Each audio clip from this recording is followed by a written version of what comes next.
O reino dos céus está perto, convertemos irmãos, é preciso crede todos no Evangelho. Aleluia, aleluia, aleluia, aleluia, aleluia, aleluia, aleluia, aleluia. O Senhor esteja convosco. Ele está no meio de nós. Proclamação do Evangelho de Jesus Cristo, segundo Mateus. Glória a vós, Senhor. Naquele tempo, vendo Jesus as multidões, compadeceu-se delas, porque estavam cansadas e abatidas como ovelhas que não têm pastor. Então disse a seus discípulos: a messe é grande, mas os trabalhadores são poucos. Pede, pois, ao dono da messe que envie trabalhadores para a sua colheita. Jesus chamou os 12 discípulos e deu-lhes poder para expulsar os espíritos maus e para curar todo tipo de doença e enfermidade. Estes são os nomes dos 12 apóstolos. Primeiro, Simão, chamado Pedro, e André, seu irmão. Tiago, filho de Zebedeu, e seu irmão João. Filipe e Bartolomeu, Tomé e Mateus, o cobrador de impostos. Tiago, filho de Alfeu, e Tadeu. Simão, o zelota, e Judas Iscariotes, que foi o traidor de Jesus. Jesus enviou estes 12 com as seguintes recomendações: não deveis ir aonde moram os pagãos, nem entrar nas cidades dos samaritanos. Ide antes às ovelhas perdidas da casa de Israel. Em vosso caminho anunciai: o reino dos céus está próximo. Curai os doentes, ressuscitai os mortos, purificai os leprosos, expulsai os demônios. De graça recebestes, de graça deveis dar. Palavra da salvação. Glória a vós, Senhor. Pelas palavras do Santo Evangelho, sejam perdoados os nossos pecados. Amém.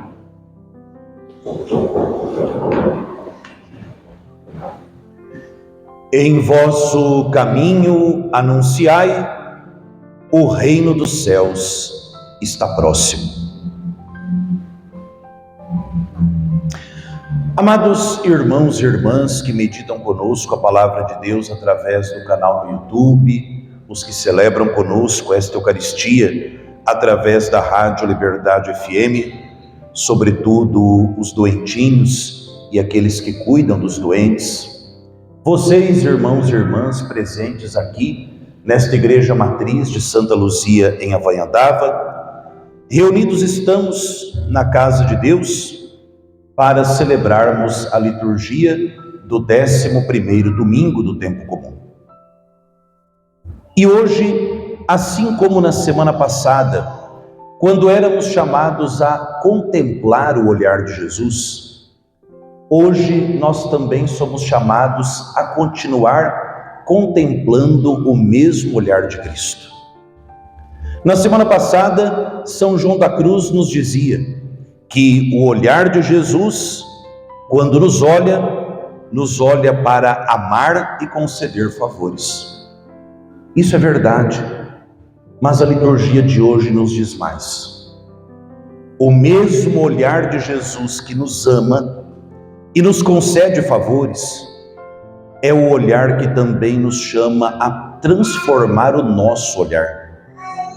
Existe uma canção antiga do Padre Zezinho, que, se não me falha a memória, a letra é mais ou menos essa: Jesus Cristo me deixou inquieto nas palavras que ele proferiu. Nunca mais eu pude olhar o mundo sem sentir aquilo que Jesus sentiu. Quando Cristo nos olha e nós também focamos o nosso olhar nele, ele deseja imprimir em nós o seu jeito de ver o mundo e as pessoas. E esse Cristo Jesus, que na semana passada olhava para São Mateus, o amava, o escolhia, o perdoava, dava a ele uma vida nova, é o mesmo olhar de Jesus hoje, que olhando aquela multidão que o seguia, ele sente compaixão. Eu tenho compaixão desse povo, porque é como gente, ovelha que não tem pastor. Estão cansados e estão abatidos. Jesus, ele se compadece da multidão e poderia muito bem ter resolvido o problema sozinho. Ele é Deus, tudo pode, mas Cristo Jesus chama colaboradores. Naquele tempo, chamou Pedro, André, Tiago, João, Filipe, Bartolomeu.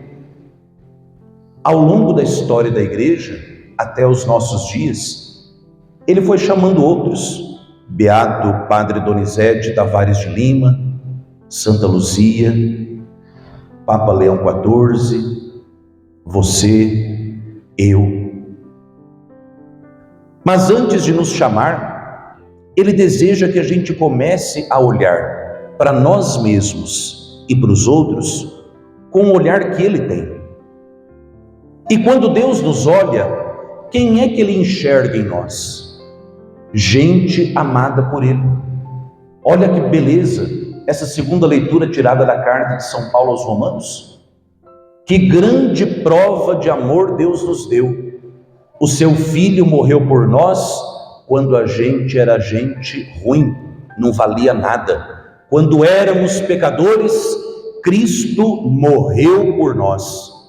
Dificilmente alguém morre por uma pessoa boa, que dirá por gente que não vale nada. Pois bem, nós éramos essa gente que não vale nada. Nós éramos essa gente, pelo pecado, inimigos de Deus. E Deus nos amou de tal maneira que enviou seu Filho para morrer por nós e nos fazer, pelo sangue da sua cruz, amigos dele. Assumir esse olhar de Cristo na nossa vida também faz com que a gente mude o nosso olhar para os outros. Geralmente, quem não consegue olhar com compaixão, com misericórdia para os demais, é porque nunca experimentou o amor de Deus na sua vida. E tem muita gente dentro da igreja, sentada nos bancos das nossas igrejas, que são ovelhas perdidas dentro da casa de Israel, que não experimentaram esse amor de Deus, sabem muito, leram demais sobre o amor de Deus, estudaram sobre o amor de Deus, mas já diria São Francisco de Sales, não é? Comparando o amor de Deus com o mel. Temos duas formas de conhecer o mel, dizia São Francisco de Sales.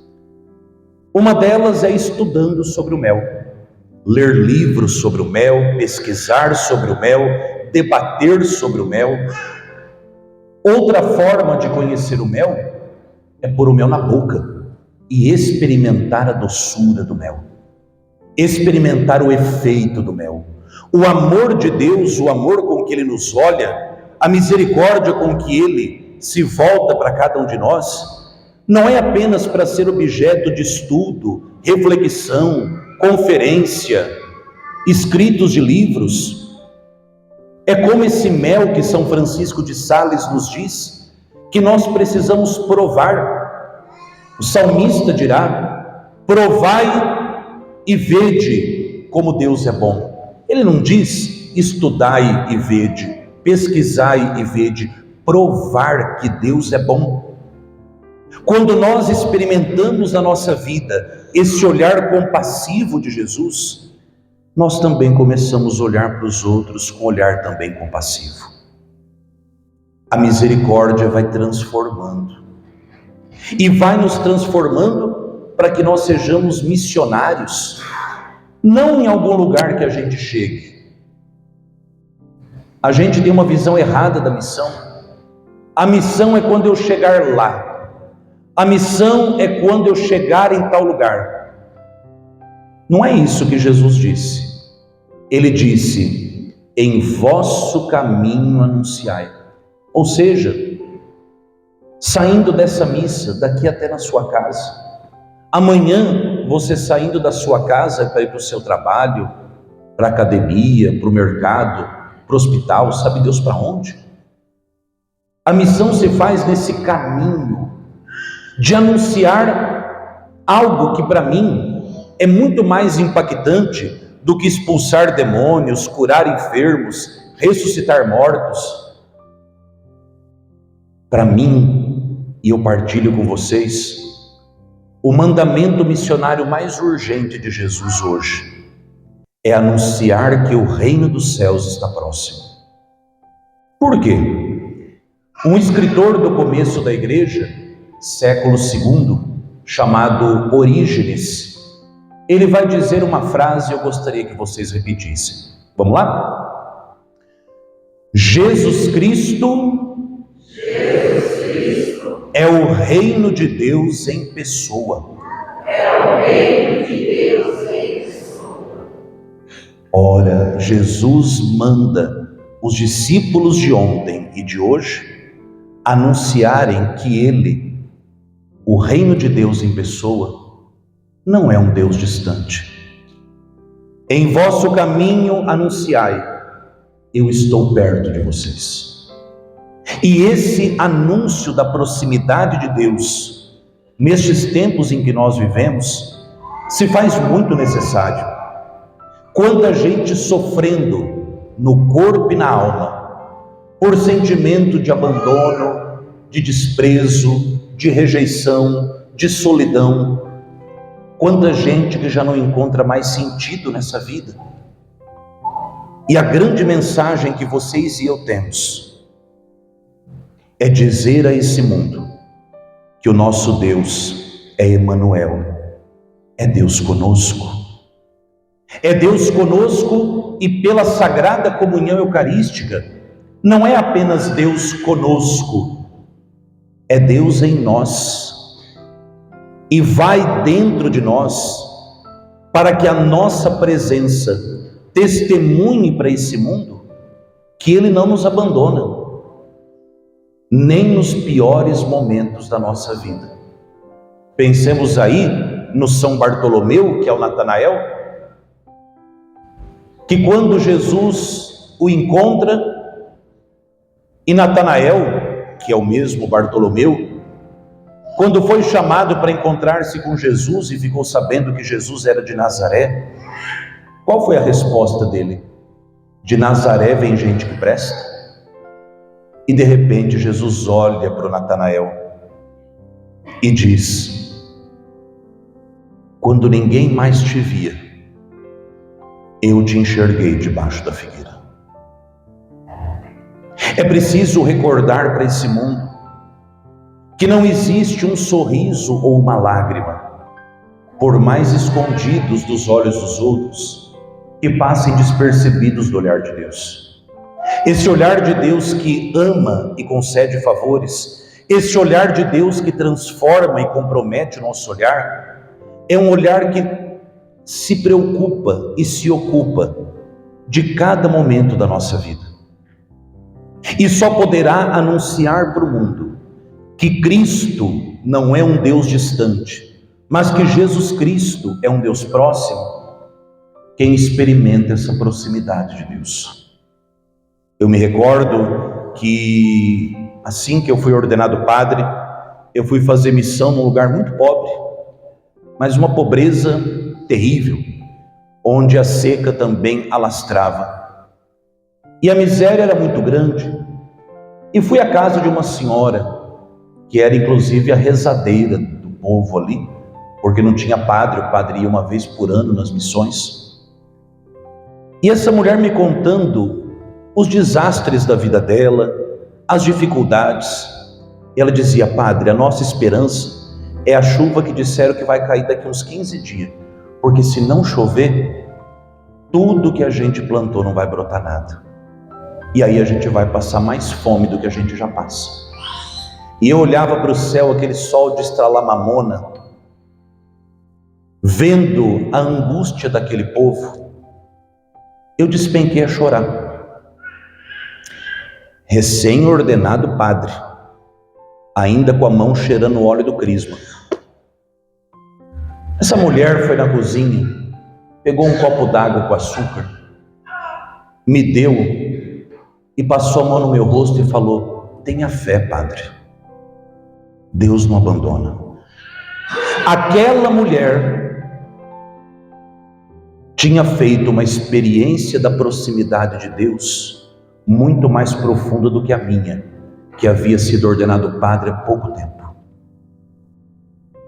Aquele copo d'água com açúcar e aquela mão idosa no meu rosto tiveram o gosto e o toque do amor de Deus. Se eu experimentei o amor de Deus na minha vida de maneira palpável, foi através daquela senhora. Tenha fé, padre, Deus não abandona. É muito fácil a gente dizer que Deus não abandona quando a conta no banco está boa, quando a gente vai fazer um exame e o resultado está ótimo, quando lá em casa está tudo redondinho. Mas dizer que Deus nos ama quando a enfermidade bate na porta, quando a incompreensão chega, quando a solidão se faz presente, quando tudo ao nosso redor parece desmoronar. Os jovens que foram jogados na fornalha, lá no livro de Daniel, entoaram louvores de Deus no meio da fornalha ardente. Paulo e Silas cantaram os louvores de Deus, amarrados numa prisão à meia-noite. Vejam, meus irmãos e irmãs, experimentar o amor de Deus, sentir-se realmente amado por Ele, é o que nos fará bons discípulos missionários dele, para levarmos aos outros a certeza de que Ele caminha conosco. Mas padre, eu sou tão fajuto, eu nem sei falar direito, eu nem sei muita coisa. É você, com as tuas qualidades e as tuas misérias, que Deus envia. É você. Você faz parte do povo e do rebanho dele. É você, não é o outro. E é próprio de Deus mandar o que ele tem de melhor. Deus Pai, depois de mandar tantos profetas, mandou o que ele tinha de melhor, o seu filho Jesus. Jesus volta para o Pai, e o que o Pai e o Filho tinha de melhor para mandar para a gente foi o Espírito Santo. O Pai, o Filho e o Espírito Santo, quando escolheram você no dia do seu batismo, eles te escolheram como o que eles tinham de melhor para esse mundo. Pergunto a vocês e também me pergunto: nós nos comportamos como o melhor de Deus na vida das pessoas? Nós nos comportamos como gente que tem certeza do amor de Deus na vida das pessoas? Essa graça eu peço hoje, por vocês, por mim, por todos nós cristãos, por intercessão de Nossa Senhora, ela que foi o meio e o caminho para que Cristo viesse ao mundo. Ela que encontra o seu prazer em tornar Cristo próximo das pessoas. Que ela, a Virgem Mãe de Deus e nossa, juntamente com o beato Donizete Tavares de Lima, que tanto trabalhou nestas terras brasileiras e fez do seu ministério uma proximidade entre Deus e as pessoas, que eles nos ajudem a experimentarmos hoje esse Cristo Jesus que vem a nós na Eucaristia, passa no nosso meio e diz: vai, porque assim como eu estou contigo, eu quero que eu esteja com os outros através de você. É com você que Cristo conta.